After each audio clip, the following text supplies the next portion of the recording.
Baby Caterpillar was tired all summer long. She had been traveling slowly through the green world where she lived and feeding on the green leaves that grew near her home.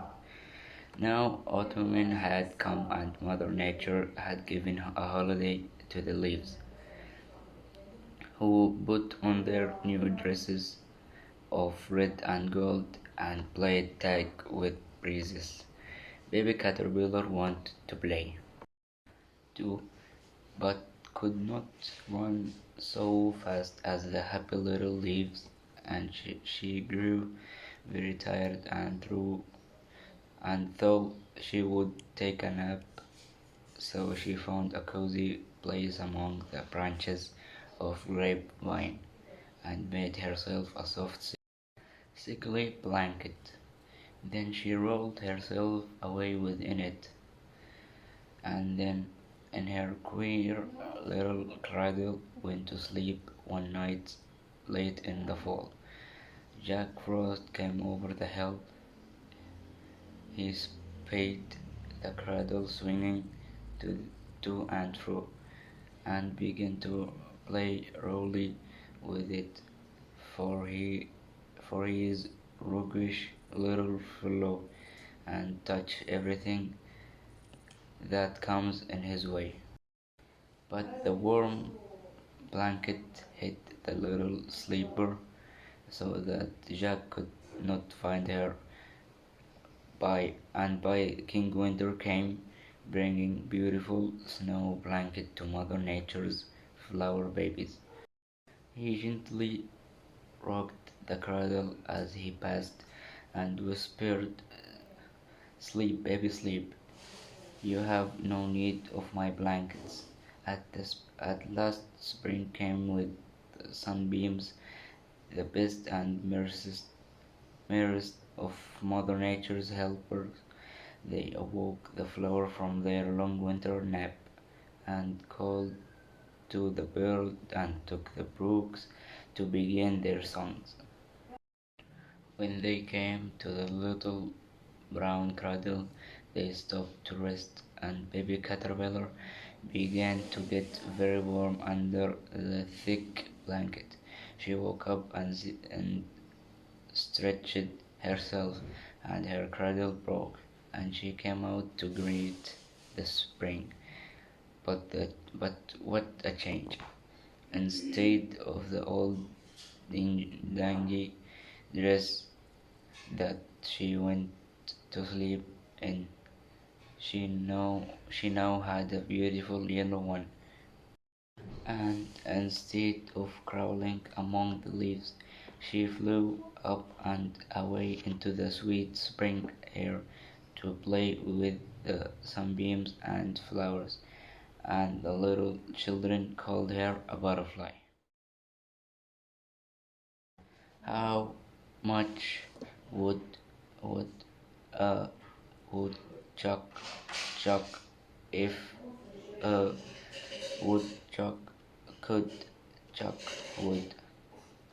He would chuck he would as much as he could, and chuck as much wood as a woodchuck would if a woodchuck could chuck wood.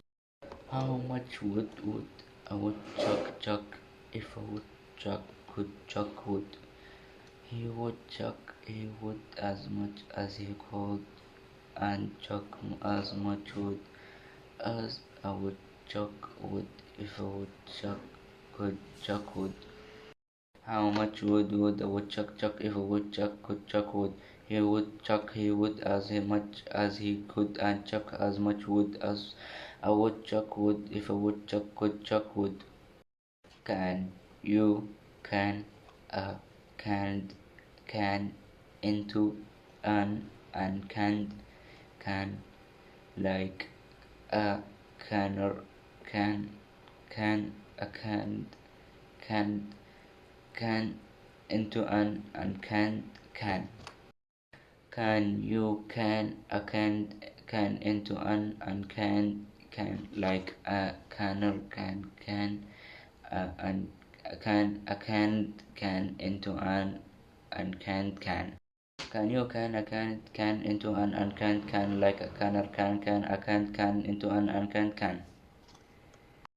Silly, Sally, swiftly, should seven silly sheep, the seven silly sheep, silly Sally should, Shilly shalled south.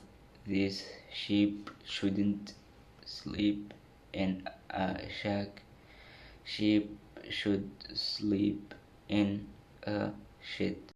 Silly Sally swiftly shooed seven silly sheep. The seven silly sheep, silly Sally shooed Shilly shalled south.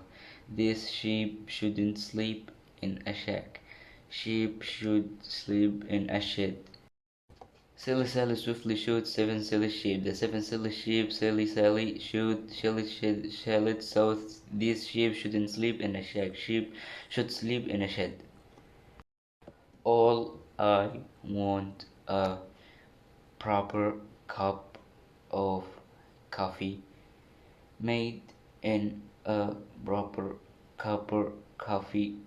Put I may be off my dot, but I want a cup of coffee from a proper coffee pot.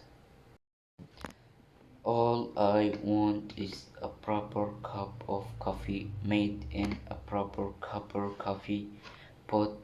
I may be off my dot, but I want a cup of coffee from a proper coffee pot. All I want is a proper cup of coffee made in a proper cup of coffee pot. I may be off my dot, but I want a cup of coffee from a proper coffee pot.